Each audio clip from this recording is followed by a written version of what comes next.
Je suis né au Venezuela, ce pays d'Amérique du Sud niché entre le Brésil et la Colombie. D'où je venais, l'Église catholique avait conçu un plan censé influencer notre comportement pour le reste de notre vie. Dans ce plan, Jésus, paix sur lui, était le personnage central, avec une naissance en décembre et une mort présumée à Pâques. Issu d'une famille pauvre, je ne comprenais pas comment Jésus pouvait faire tant de miracles sans pouvoir satisfaire mes demandes de cadeaux. En voyant sa souffrance sur les programmes télévisés qui retraçaient sa vie jusqu'à être crucifié, je pleurais tout en ne comprenant pas comment celui étant censé être le Fils de Dieu ne pouvait rien faire face aux hommes. J'ai donc commencé à aimer Jésus plus que mes propres parents. Pour gagner de l'argent de poche, j'ai aidé un photographe de la ville voisine. Ce photographe était aussi sorcier. Il prétendait deviner l'avenir. En réalité, il hypnotisait ses clients pour obtenir des informations qu'il leur répétait ensuite sans qu'ils s'en rendent compte. Mes parents fréquentaient un lieu où un chef spirituel me remit un talisman qui, d'après lui, me protégerait jusqu'à la mort. J'étais un élève plutôt sérieux, au point d'obtenir une bourse et de partir étudier aux États-Unis en 1977. À mon arrivée, je partageais ma chambre d'étudiant avec un garçon prénommé Fouad.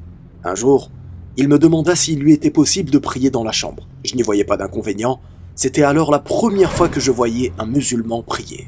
Après m'être renseigné rapidement sur le sujet de l'islam, je me rendis compte que le message de Jésus était le même que celui du prophète Mohammed, sallallahu alayhi wa sallam.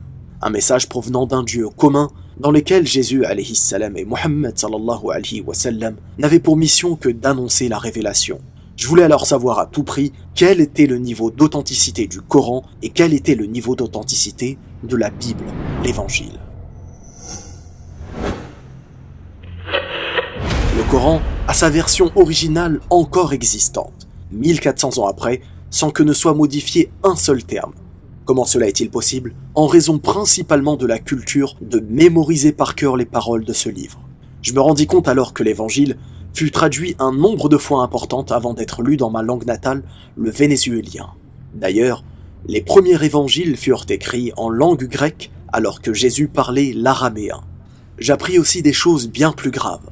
D'après l'encyclopédie britannique, des changements importants et intentionnels tels que l'insertion et l'adjonction de paragraphes entiers ont eu lieu. Il est affirmé que durant des siècles, les copistes avaient de toute évidence inséré des textes qui ne faisaient pas partie des Écritures, et par conséquent, le texte actuel de la Bible, l'Évangile, nous est parvenu chargé de toutes sortes de corruptions. Il est aujourd'hui connu de tous que lors de la traite négrière, les maîtres d'esclaves changeaient volontairement les passages de la Bible pour rendre plus docile leur sujet. Autre exemple, entre 1952 et aujourd'hui, les mentions de l'ascension de Jésus ont été supprimées. On peut lire dans Luc chapitre 24, « Pendant qu'il les bénissait, il se séparait d'eux et fut enlevé au ciel. » Ce passage se lit aujourd'hui comme ceci. « Pendant qu'il les bénissait, il se séparait d'eux. » Ainsi, les mots « fut enlevé au ciel » ont été supprimés. Je me suis alors demandé quelle était la position de l'islam vis-à-vis de la Bible. Eh bien, c'est simple. Toute chose qui dans la Bible est en accord avec le Coran et la Sunna est acceptable, et toute chose en contradiction avec le Coran est rejetée. Il est évident pour quiconque qui lit le Coran que ce livre se concentre entièrement sur l'unicité d'Allah, at-Tawhid. À la sourate 17, verset 88, on peut lire « Dit, même si les hommes et les djinns s'unissaient pour produire quelque chose de semblable à ce Coran, ils ne sauraient produire rien de semblable, même s'ils se soutenaient les uns les autres. » Le Coran, qui fut révélé il y a 14 siècles, a mentionné des faits qui n'ont été découverts ou prouvés par les hommes de science que très récemment. Par exemple, les différentes phases du développement embryonnaire en ces termes. Nous avons certes créé l'homme d'un extrait d'argile, puis nous en fîmes une goutte de sperme dans un reposoir solide. Dans le Coran, Jésus, prophète d'Allah, est mentionné sous le nom de Isa, fils de Marie, que la paix soit sur eux. Combien de fois? 25 fois. Les fondements du christianisme sont les 5 suivants.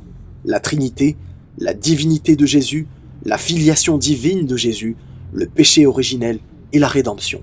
Alors qu'en islam, une seule chose suffit. L'unicité d'Allah.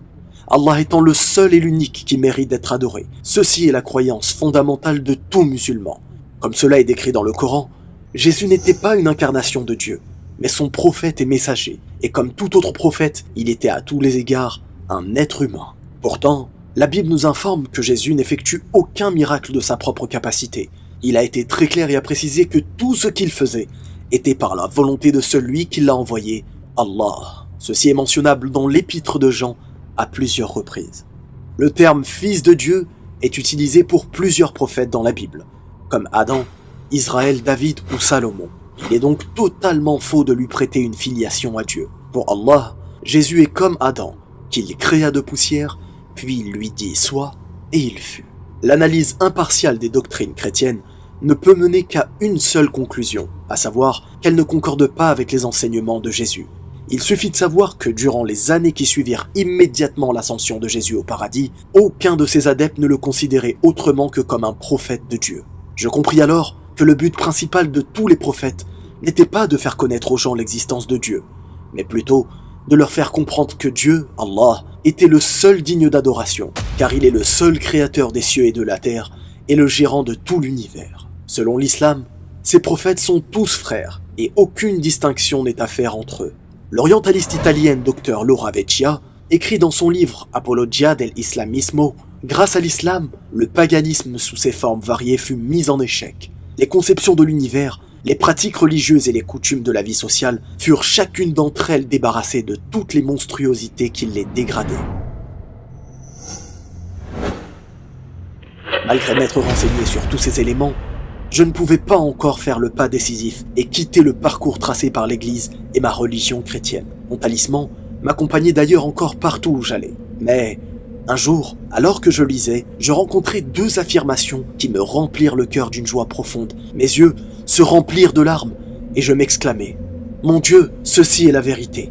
C'est la réponse que je n'ai jamais pu trouver. Le Coran dit dans la sourate 4, verset 157: et à cause de leurs paroles, nous avons vraiment tué le Christ, Jésus, fils de Marie, le messager d'Allah. Or, ils ne l'ont ni tué ni crucifié. Et là, je m'arrêtai de lire et je me mis à répéter encore et encore: ils ne l'ont ni tué ni crucifié.